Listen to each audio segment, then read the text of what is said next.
We are at a pivotal time, navigating a world that is increasingly filled with peril.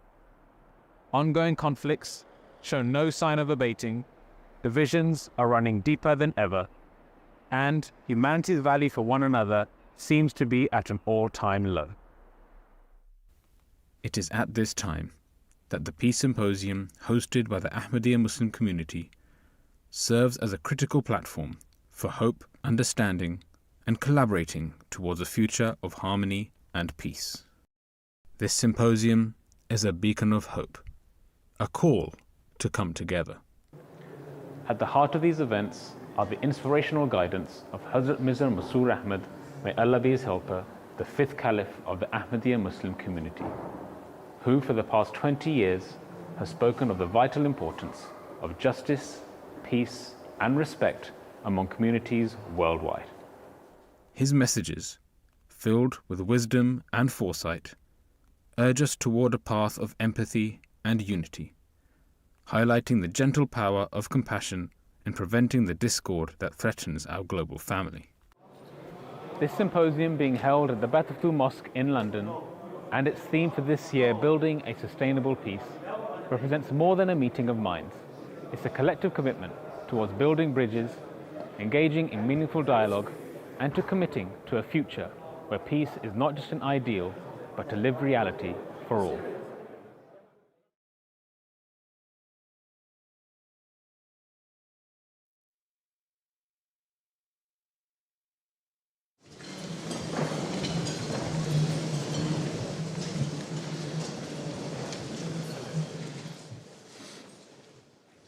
Assalamu alaikum rahmatullahi wa barakatuhu.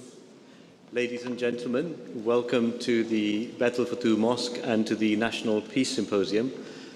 We will now start the formal proceedings, and we will start with the recitation of the Holy Quran in Arabic, and I would like to request Mr. Nafis Ahmed Qamar to deliver the recitation, followed by the translation in English by Hazim Ahmed Arif. Assalamu alaikum wa rahmatullah.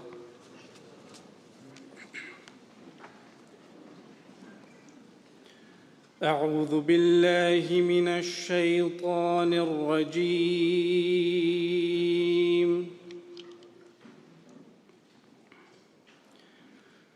بسم الله الرحمن الرحيم.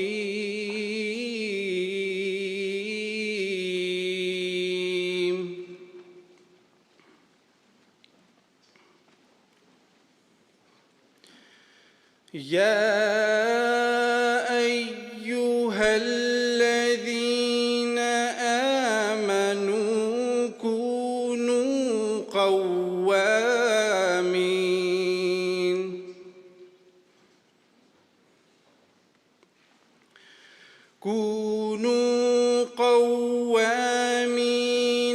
بالقسط شهداء لله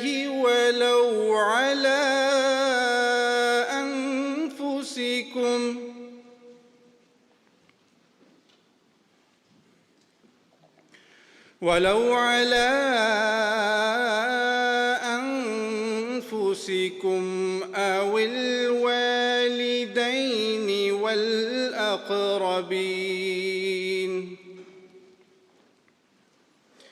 إن يكن غنيا أو فقيرا فالله أولى بهما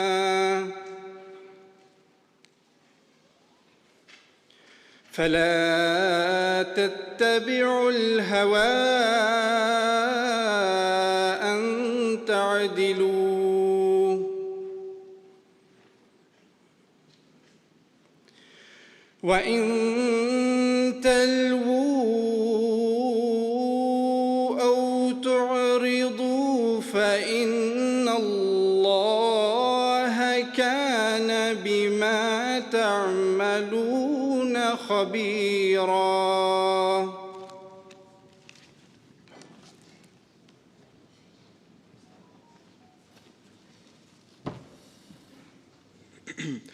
Assalamu alaikum wa rahmatullahi wa barakatuh. May the peace and blessings of God be upon you all. The verse recited before you today has been taken from chapter 4, verse 136 of the Holy Quran. The English translation is as follows. I seek refuge with Allah from Satan the accursed. In the name of Allah, the gracious, the merciful. O ye who believe, be strict in observing justice, and be witnesses for Allah, even though it be against yourselves or against your parents and kindred. Whether he against whom witness is borne be rich or poor, Allah is more regardful of them both than you are. Therefore, follow not your low desires, that you may be able to act equitably. And if you hide the truth or evade it, then remember that Allah is all aware of what you do. Thank you very much. Thank you. We have our first speaker, and I invite the National President of the Ahmadiyya Muslim Community UK, Mr. Rafiq Hayat, to give the welcome address.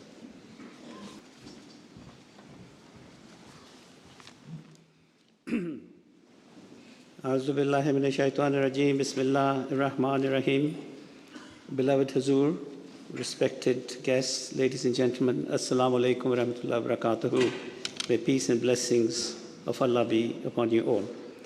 I'm delighted to welcome you to the 18th National Peace Symposium of the Ahmadiyya Muslim Community, UK. As you will no doubt be aware that this year's event is being held at a time of great significance due to the raging conflicts around the world.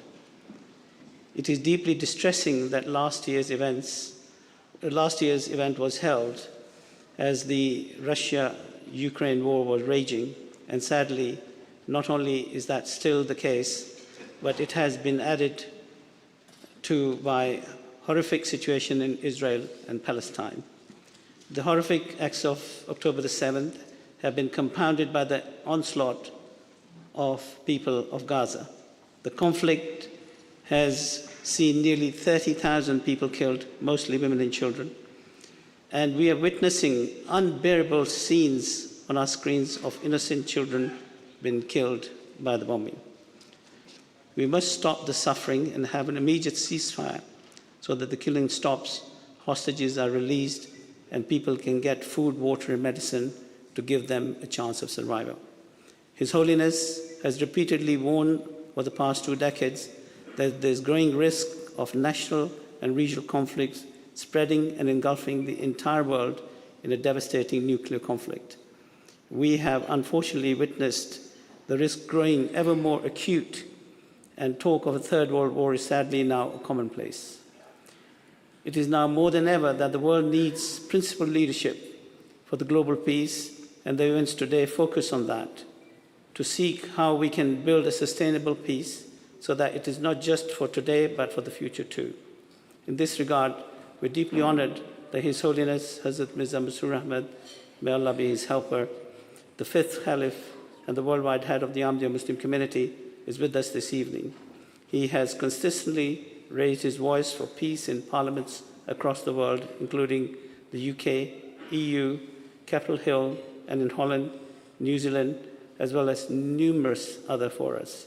His Holiness is a champion for the cause of peace and works tirelessly for this objective and for the sake of humanity.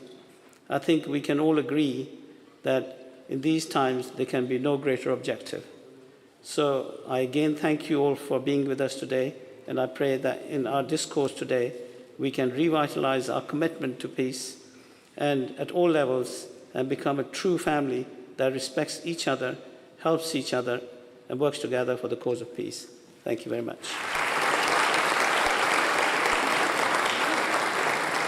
We have a number of guest speakers, and I'm delighted to welcome our first guest speaker today, Dame Siobhan McDonough, MP.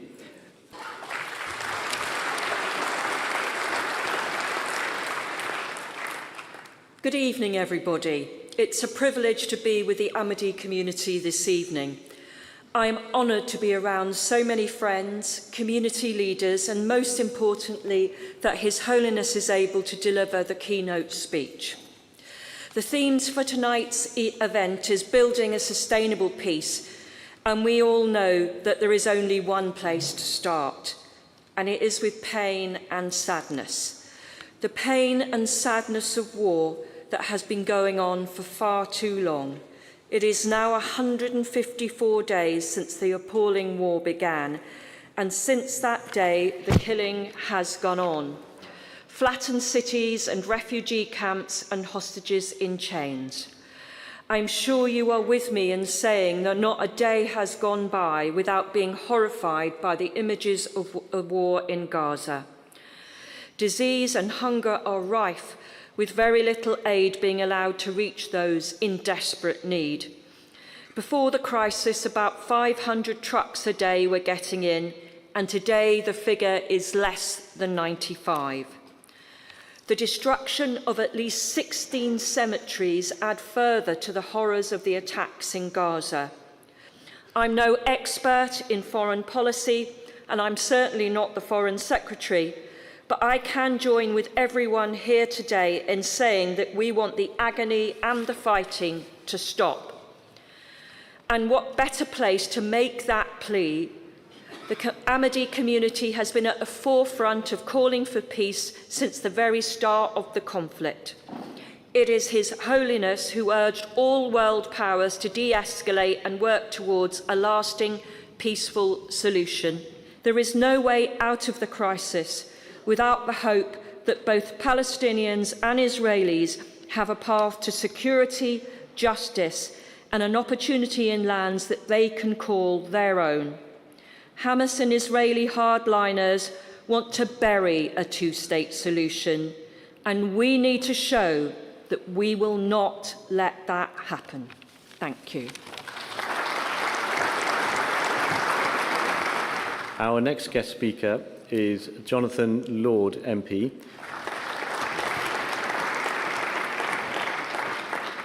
Your Holiness, Mr. President, distinguished guests, Assalamu alaikum. On behalf of the residents and communities of Woking and of Surrey, and on behalf of the Conservative Party, I extend my heartfelt congratulations to you on the occasion of the 18th Annual Peace Symposium at this Western Europe's largest and most impressive mosque.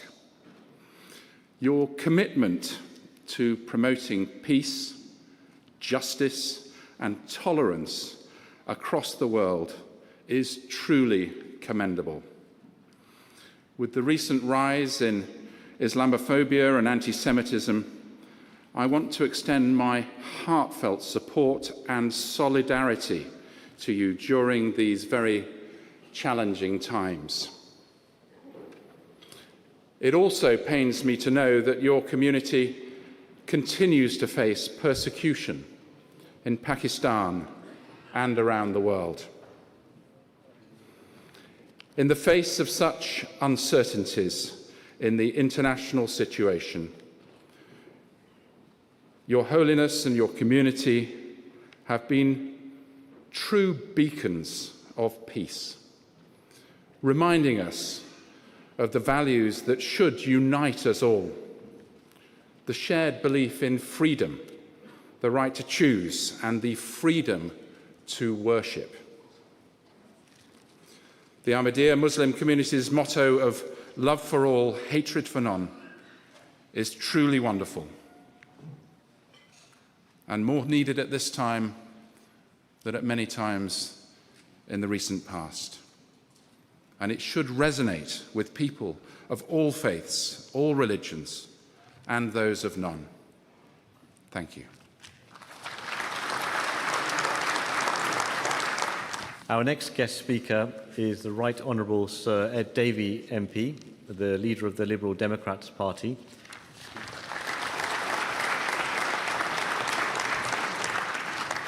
Assalamu alaikum.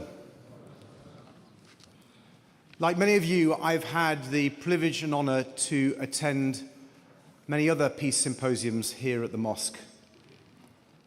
and to listen to His Holiness and to work with the Ahmadi community for peace. That has never been as important as it is this year. We see war and conflict across the world. We see it in Sudan. We see it in Yemen. Of course, we see it in Ukraine, and we see it in the Middle East, in Gaza. And we need to redouble our efforts for our country to play its role in bringing an end to these wars and to these conflicts. And that's why we're looking forward to the keynote speech of His Holiness tonight. When it comes to what's happening in Ukraine, it is with fear and foreboding that we approach the next few weeks and months as the prospect of a further Russian assault on East Ukraine becomes ever more likely. I and my wife host a Ukrainian refugee, a young medical student from Odessa, and to hear her fear of the future for her country, for her father who is out there, brings home to you the sheer horror of the war in Ukraine. But of course, all our thoughts in recent months have been with what's been happening in Israel and Gaza. The horror of children being killed, of men and women being killed, of course, is beyond description. But just thinking of the trauma of those children not being able to be with their mother, those human stories that we see and hear of, that should touch our hearts and force us to redouble our efforts. It's why I and the Liberal Democrats have called for an immediate bilateral ceasefire 4 months now. We need that ceasefire so that killing can stop, so the aid can get in, so the hostages can be released, so we can start a peace process that gets to the two-state solution that could be offered. And I'm looking forward to His Holiness' speech to talk about what's happening and how we can play our role, all of us play our role. Thank you.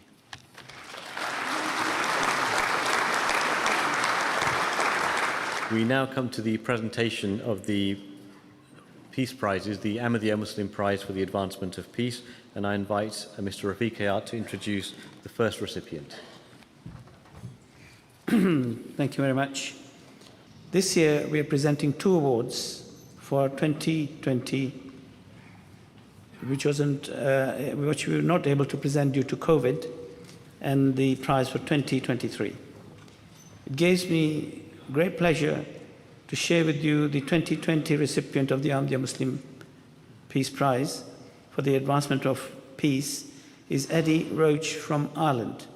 Eddie started her journey in the 1980s with the Irish Campaign for Nuclear Disarmament and devised a peace education program that was delivered to several schools across Ireland.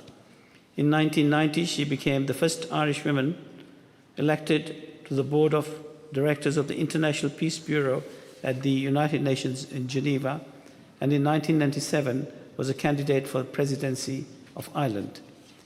In 1991, she founded Chernobyl Children's Project International, which gives aids to children who have been deeply impacted by nuclear disaster. The organization raises approximately 1.9 million euros on an annual basis for children in Belarus, Western Russia, and Ukraine. We are proud to welcome Eddie, someone whose work has brought light to people's lives from a very dark situation. We congratulate Eddie.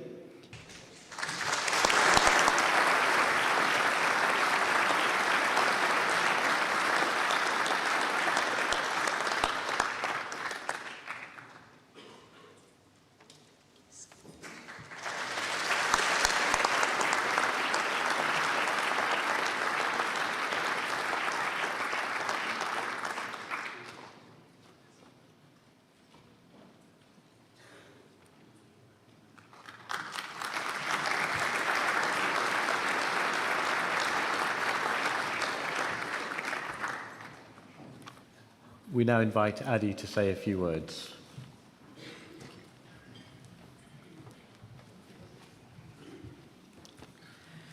Salam alaikum from your neighbouring island of Ireland. Your Holiness, esteemed guests, it is my honour and my privilege to become a recipient of the Ahmadiyya Award today. And as I stand here, I am reminded of the prophetic words of that wonderful scientist Albert Einstein when he said, "The splitting of the atom has changed everything except our way of thinking, and thus we drift towards unparalleled catastrophe." These words reveal how Einstein foresaw what would happen on the 6th of August and the 9th of August 1945 on the innocents of Hiroshima and Nagasaki, which led to the beginning of what we now call the nuclear arms race and the symbiotic relationship with nuclear power energy. And ultimately, Einstein's words shows that he foresaw what would eventually happen at 1:23 a.m. on the 26th of April 1986. An explosion at the Chernobyl nuclear power plant in Ukraine, leading to what the United Nations deemed to be the greatest environmental catastrophe in the history of humanity. And today, in humility, I can only offer you my truth, my witness, and the evidence of my heart. For I know what I have seen and continue to see: so many babies and children with poor health, such neglect and abandonment.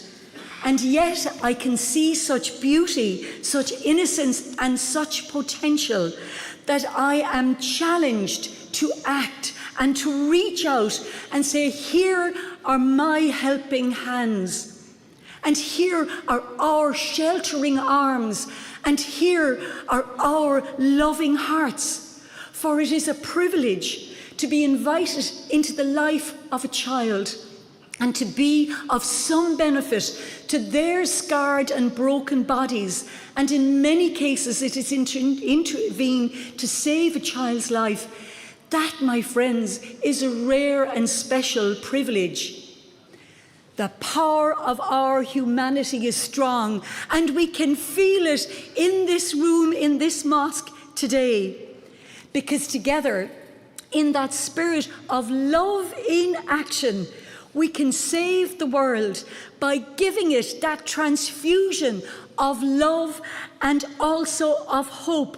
Because we stand together on the side of peace, because we know that the power of our love can overcome the love of power.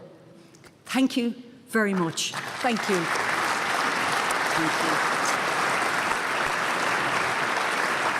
Thank you very much.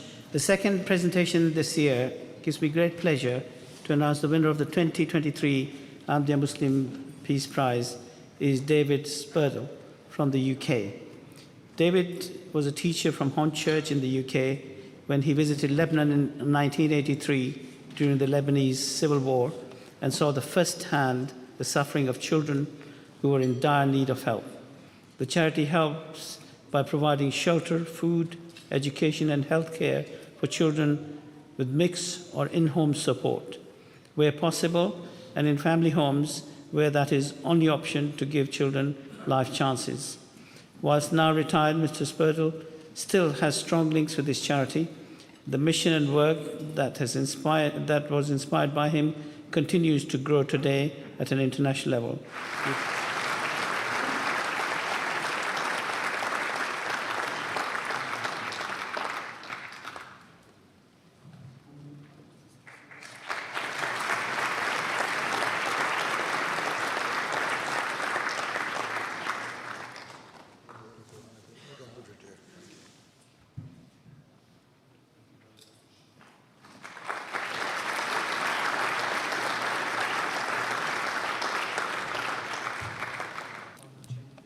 Peace and blessings.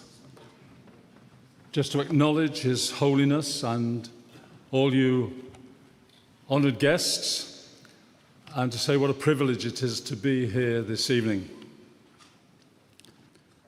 On this incredible journey, I've been joined by outstanding supporters who have stood by me, helping us to rescue over 20,000 children from terrible circumstances. On behalf of our amazing kids, who have overcome unbelievable challenges and triumphed, I humbly receive your award. Thank you very much.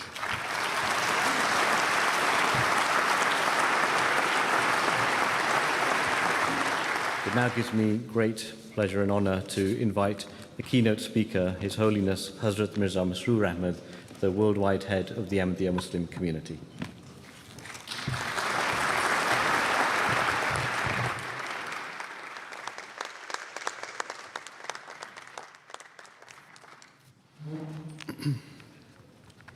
Bismillahir Rahmanir Rahim. In the name of Allah, the gracious, ever merciful.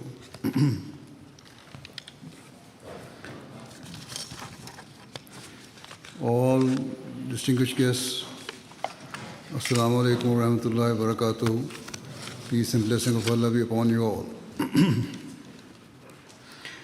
Today, once again, we have gathered together for this event hosted by the Ahmadiyya Muslim community to discuss and reflect upon how we can bridge division in society and establish genuine peace in the world.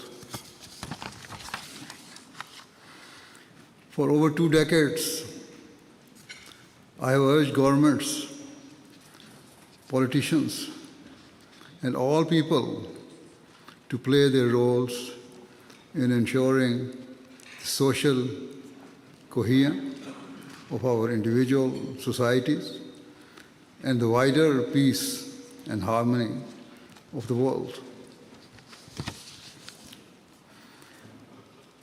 I have expressed my views on how we can bring an end to all forms of warfare, whether conflicts fought falsely in the name of religion or those which are overtly geopolitical. I have not only spoken of the pressing need to end wars between nations, but also to tackle the frustrations that exist locally within communities and to strive for peace in those nations where civil wars or internal disputes are rife. Certainly, history teaches us that internal conflicts can spiral into regional wars, often fueled by the interference and influence of external powers and ferment instability and division in other countries to serve their interests. In recent decades, we have witnessed the devastating consequences of such interference in countries such as Kuwait, Iraq, Syria, and Sudan.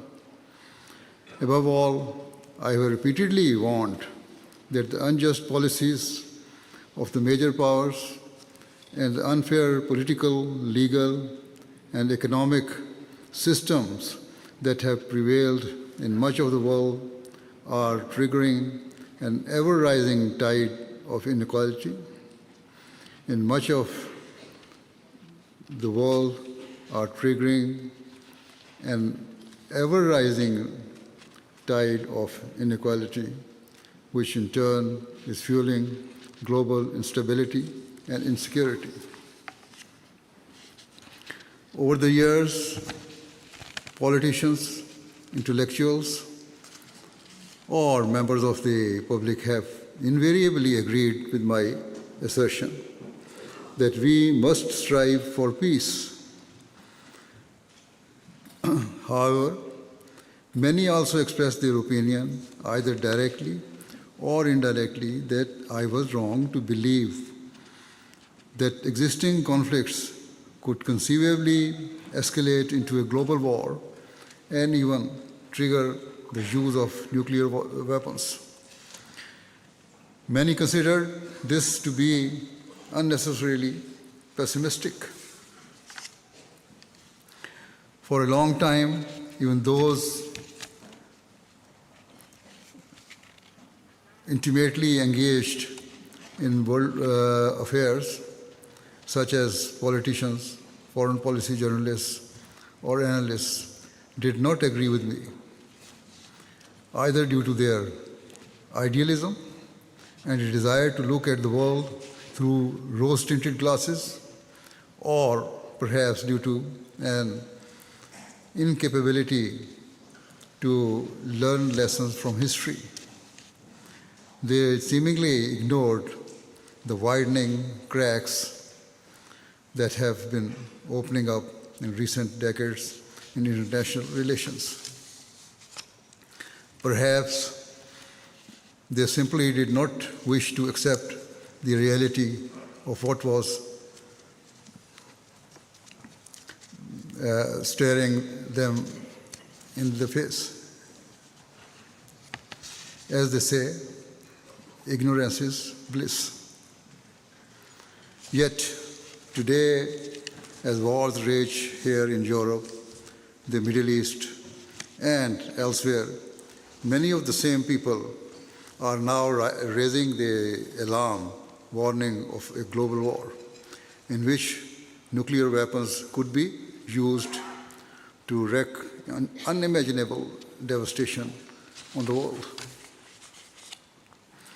Despite this realization, many still seem unwilling to consider what must be done to end these conflicts and remain reluctant to hear the genuine voices for peace that exist in the world. Given this, as I thought about today's event, I wondered whether there was any point in us gathering here again. What benefit was there for us to speak about peace and justice if those with the power and ability to influence change were determined not to hear us? The stark reality is that even those institutions founded with the primary objective of maintaining the peace and security of the world are becoming increasingly irrelevant. For example, the United Nations has become a weak and almost powerless body where a few dominant nations wield all the power and easily override the views of the majority. Instead of deciding each issue based on its facts and merits, nations have formed alliances and vote according to their self-interests.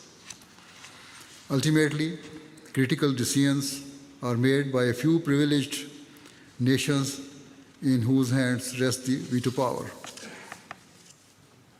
Instead of faithfully serving the cause of peace and justice, they wield their veto like a trump card wherever their narrow interests are threatened,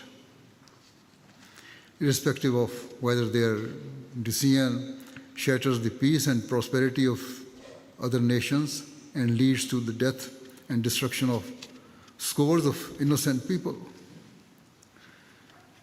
Let it be clear, therefore, that where a veto power exists, the scales of justice can never be balanced.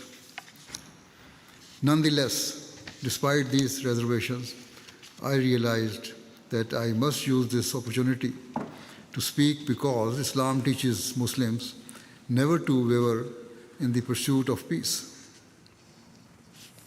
It teaches us to speak the truth so that when held accountable before Allah the Almighty, a believer can truthfully claim to have tried his utmost to save his creation from destruction. Furthermore, the Holy Prophet of Islam, peace and blessing of Allah be upon him, has stated that the greatest form of jihad, a term that is consistently misunderstood and misrepresented, is to speak truthfully and courageously before one's leaders, especially those who are hard-hearted, unjust, and cruel. Certainly, if weaker nations or individuals like myself, who have no political affiliation, try to speak up, it is rarely appreciated, and those who do can face difficulties or risk sanctions. Despite this, the Ahmadiyya Muslim community, based on the teachings of Islam, continues and will always continue to strive earnestly in the cause of peace and champion the rights of those who are powerless and are the victims of injustice. We will, God willing, constantly endeavor to use whatever means we have to influence those within our reach, be they politicians, policymakers, intellectuals, and others, towards establishing peace in the world. Indeed, some of you may well be aware of the consistent efforts our community is making to foster peace and to alleviate the suffering of those who are in grave physical or emotional distress. And so, after these introductory words, I now wish to offer my thought on how to establish peace in the world. As far as religion is concerned, none of the founder of the major religions, whether Prophet Jesus, Prophet Moses, or any other prophet of God, nor the founder of Islam, the Holy Prophet Muhammad, peace and blessing of Allah be upon him, ever taught that their followers to disregard the peace of society and to resort to injustice or aggression. While it is true that in certain extreme circumstances they permitted the use of limited force, it was always exerted solely with the intention of ending warfare and oppression. As for Islam, it literally means peace, and every aspect of its teachings reflect this meaning. For instance, in chapter 42, verse 41 of the Holy Quran, Allah the Almighty commands that where a person or nation has been wronged, they must never respond disproportionately or stray into realm of seeking revenge. Furthermore, Allah says that it is better to forgive if it can lead to reformation. Chapter 49, verse 10 of the Holy Quran says that if two nations are at war, neutral parties should mediate between them and strive to establish peace based on the principles of justice and equity. If having reconciled, one party violates the terms of the agreement and again resort to warfare, other nations should forcefully unite against the aggressor until it desists from its aggressive conduct. Once it stops, the other nations must also cease using force. The objective should always remain to build sustainable peace underpinned by justice. It should not be that a third party take advantage of the vulnerability of the warring parties by usurping their rights for his own benefit. If this principle were observed at the United Nations and other relevant bodies, conflicts would be resolved far more amicably and swiftly. However, it will prove impossible for true peace to emerge so long as nations, either directly or through their powerful allies, can utilize a veto power. Regrettably, due to its inherent lack of justice, the fate of the United Nations seems set to mirror that of its failed predecessor, the League of Nations. And if the system of international law, weak as it may be, completely collapses, the resulting anarchy and destruction is beyond our comprehension. Whilst there are myriad of conflicts taking place in the world, the most pressing and dangerous are those taking place between Israel and Hamas and the ongoing war between Russia and Ukraine. Some people may believe or may have been conditioned to think that the conflict between Israel and Palestine is a religious war. However, in reality, it is a geopolitical and territorial conflict. As for the war in Ukraine, it is very evidently a geopolitical war being fought for territorial reasons. I firmly believe there is only one way to end these wars: by ensuring that justice prevails and that whatever settlements are made are based on equity, as opposed to what better serves the interests of external powers. Otherwise, there is no benefit to the United Nations or international laws, and the only rule that shall hold weight will be the one that declares might is right. In terms of the Ukraine war, Russia has a veto power at the UN Security Council, whilst in effect Ukraine also has one by virtue of its alliance with those Western nations who have permanent membership of the Security Council. How can a settlement be agreed if both sides can effectively wield a veto? Why would either party be motivated to move even an inch if they know they can veto any deal not weighted entirely in their favor? As for what is happening in Gaza, though both the Israelis and the Palestinians have their supporters, the veto power has only been used in Israel's favor since the current war ignited several months ago. For example, in February, 13 out of 15 members of the UN Security Council voted in favor of an immediate ceasefire in Gaza, but the United Nations utilized its veto, United States utilized its veto power, and the resolution was defeated. How can peace be established where the majority view is so easily discarded? That is not justice.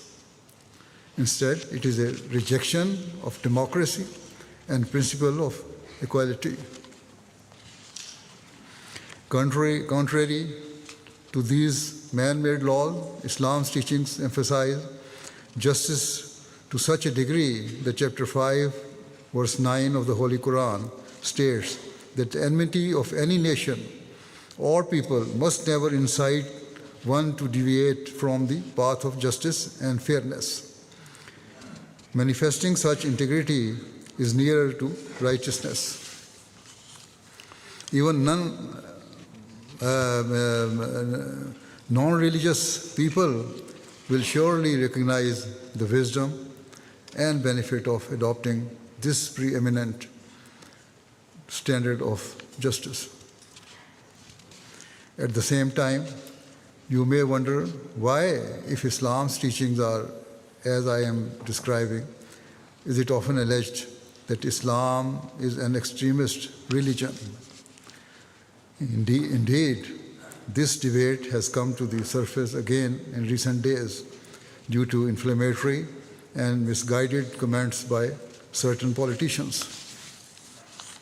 In this regard, it should be categorically clear that the wars and battles fought by the Holy Prophet Muhammad, peace and blessing of Allah be upon him, and his rightly guided successors were entirely defensive. The Holy Quran permitted the Muslims to fight back only as a last resort after they had been mercilessly attacked by the opponents of Islam and been the victims of years of sustained persecution. This permission is enshrined in chapter 22, verse 40 of the Holy Quran, which states that those upon whom war is forced unjustly have a right to defend themselves because they have been wronged and are the victims of oppression and persecution. Moreover, the Holy Quran clarifies that permission to fight back was granted not just to defend Islam, but to defend all religions and to enshrine the principles of freedom of conscience and freedom of belief. Thus, in subsequent verse, Allah the Almighty states that if He did not stop those who transgress by means of others, then churches, synagogues, temples, mosques, and all other places of worship where the name of God is oft recited would be destroyed. Hence, Muslims are commanded to defend and protect all religions and places of worship rather than cause them any harm. Furthermore, wherever the conditions for defensive wars were met, the Muslim armies were governed by stringent rules of engagement given by the Holy Prophet of Islam, peace and blessing of Allah be upon him. Firstly, he stated that wars must never be fought to fulfill personal or vested interests, to conquer lands, or to establish supremacy over others. Rather, Muslims are only permitted to fight if war was waged upon them. In the event of war, other nations should unite to stop the aggressor. Once the aggressor ceases to use force, the other nations should immediately end the war and seek to establish lasting peace. In addition, the Holy Prophet Muhammad, peace and blessing of Allah be upon him, strictly forbade targeting civilians, something all too common in the wars being fought in the modern world. Further, he instructed Muslims to ensure the scope of the war remained as limited as possible. All forms of escalation or expansion of the war, both in terms of territory and means, were to be avoided. Islam also teaches that unless one's opponent uses a place of worship as a military base, it is not permissible to violate the sanctity of a place of worship by fighting within it or even near it. It is strictly forbidden to knock down or desecrate the places of worship of your opponents. Further, the Holy Prophet Muhammad, peace and blessing of Allah be upon him, forbade the previously common practice of mutilating the bodies of enemy soldiers and instructed that their bodies were to be treated with care and respect. He also taught that no form of deception was permitted in warfare. As already outlined, women, children, the elderly, and other innocent civilians were never to be targeted. Similarly, priests, rabbis, or other religious leaders were not to be harmed or prevented from carrying out their religious duties. The Holy Prophet of Islam, peace and blessing of Allah be upon him, also prohibited Muslim soldiers from inflicting any form of terror or fear amongst the general public during wars. Indeed, all non-combatant and civilians were to be treated kindly, and no injustice was to be perpetrated against them.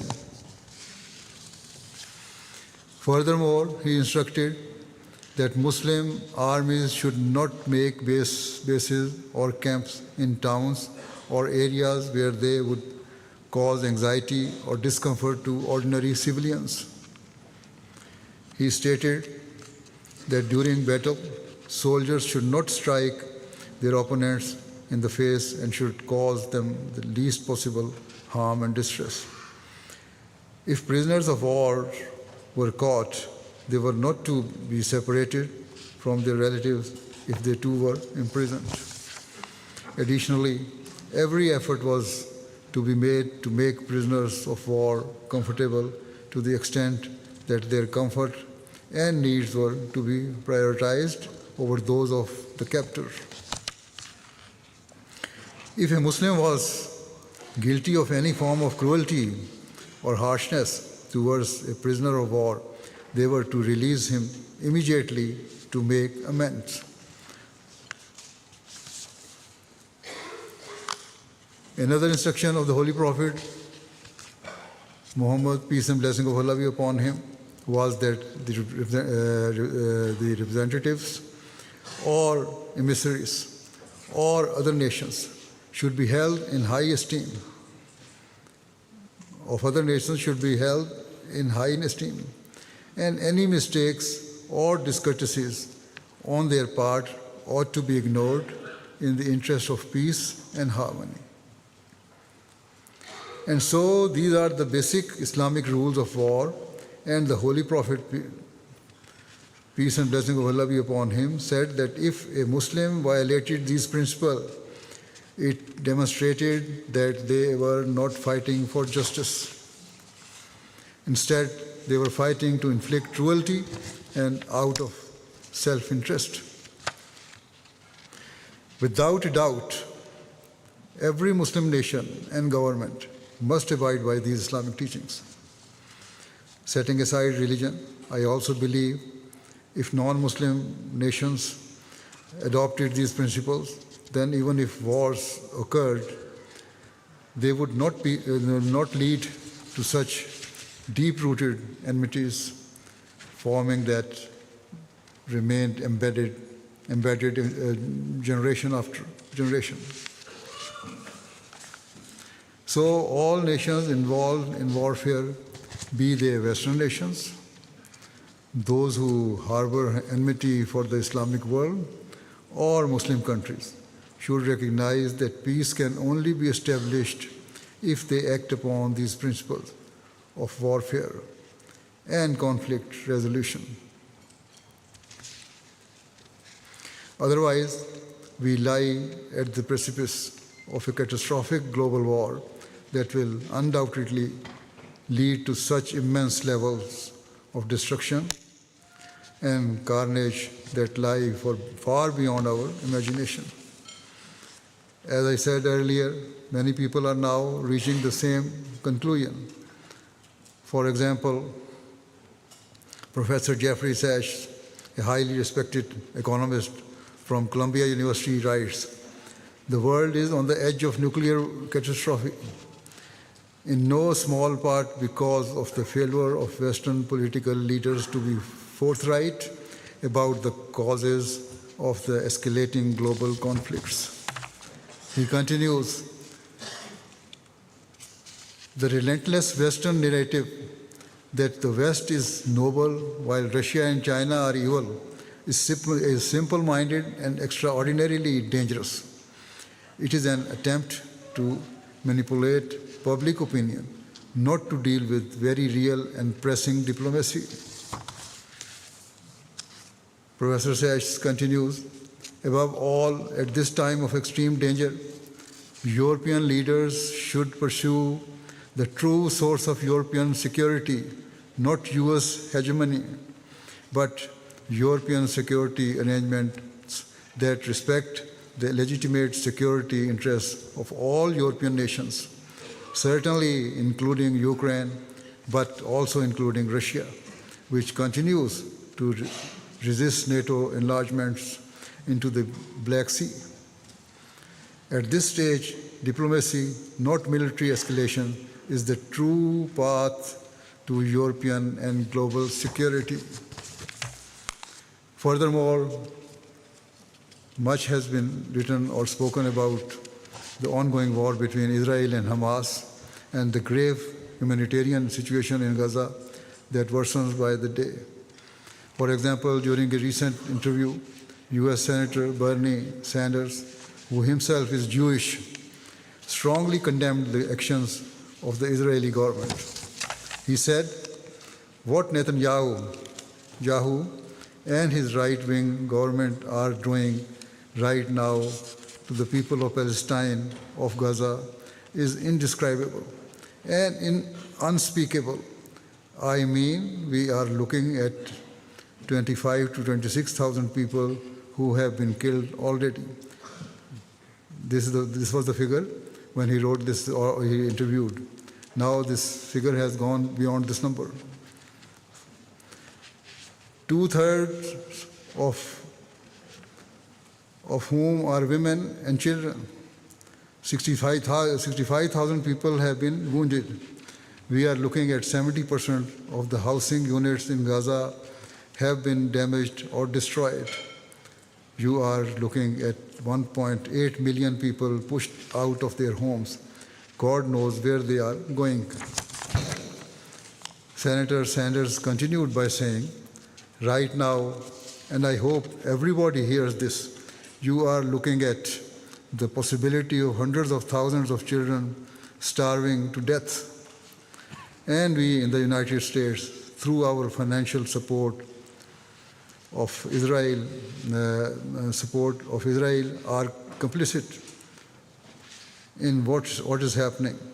And I will be damned if I am going to give another nickel to the Netanyahu government in order to continue this war against the Palestinian people. Asked if and how a settlement could be reached in the Middle East, Senator Sanders said, the history of the region is terrible. It deals with the Holocaust, 6 million Jews. It deals with the displacement of hundreds of thousands of Palestinians from their homes. But at the end of the day, the Palestinian people are entitled to a homeland of their own, so we are talking about a two-state solution. In addition to the two people I have quoted, many other commentators are now reaching the same conclusion about the critical state of the world I have long warned of. I take no satisfaction in this. Rather, with all my heart, I hope and pray that before it is too late, the world comes to its senses and brings an end to the brutalities and wars taking place in the world. Certainly, it is my opinion that there should be a full ceasefire between Israel and Hamas or Palestine, and also in the war between Russia and Ukraine. Thereafter, instead of inciting their respective allies towards further warfare, all members of the international community should prioritize ensuring relief effort or stepped up to help those in desperate need and focus on bringing about a lasting and peaceful settlement. If instead we stand by and let these wars escalate further, countless more innocent lives will be lost. And surely history will judge us with contempt as the author of our own destruction and misery. And so, in conclusion, if we wish to save our future generation from being born with the ill effects of radiation caused by nuclear warfare and desire to save them from deprivation and desperation, and if we wish to save ourselves from their curses and laments, from their curses and laments, we must act with urgency and wisdom. Political leaders and those who have access to policymakers must take a long-term view of what is in the best interest of mankind, rather than being blinded by selfish desires to assert their superiority over others.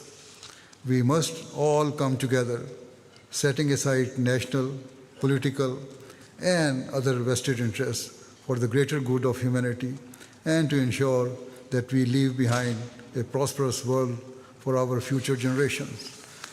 It is the need of the time that we must focus all our energies and efforts on establishing true peace so that we may live in a world of hope and prosperity rather than a world defined by inequality, hatred, and bloodshed.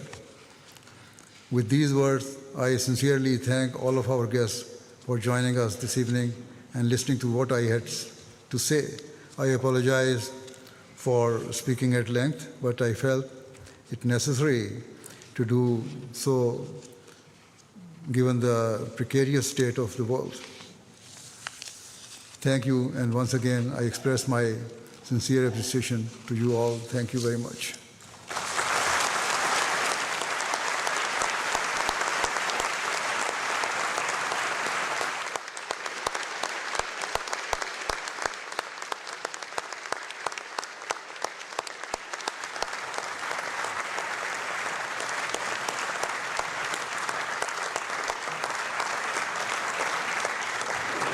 His Holiness was entirely inspiring in talking about how we need to understand each other, how we need to find peaceful ways to fight hate and division, and how we need to avoid another world war where nuclear weapons could ultimately destroy us in our communities. The takeaway message has been something that I've been building on for many, many years. It's basically about peace. I mean, a lot of discussion was about the wars in different countries, but I mean, we'll all take away, and we should all be taken away daily in our mindset and our behavior and our actions. It's about peace.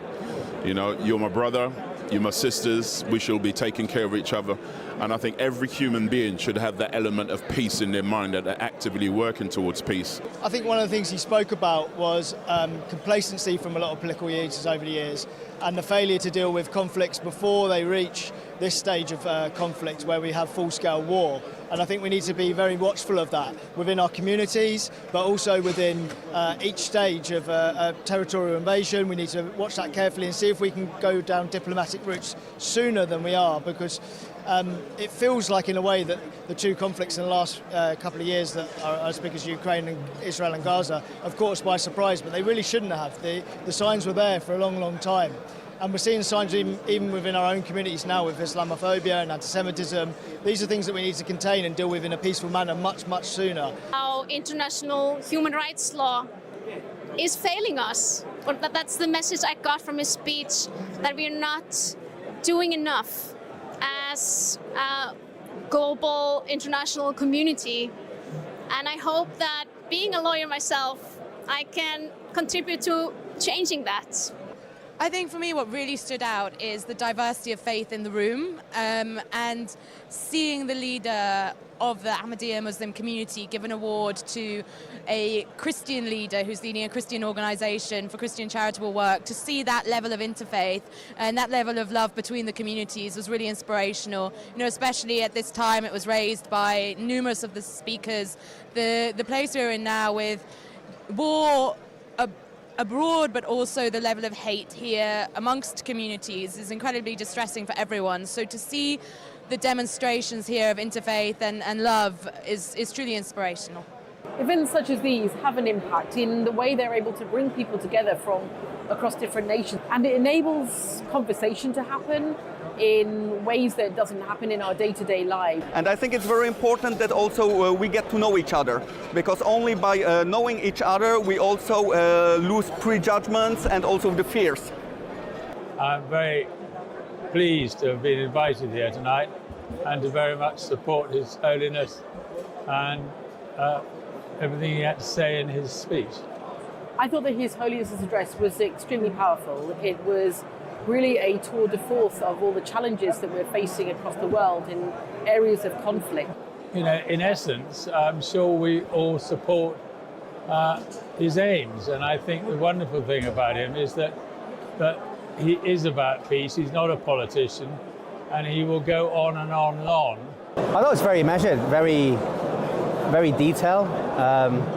A lot of places you go, around these topics, they are trying to, change the topic. They're not very specific. He's very forward, very detailed. He's not missing his words.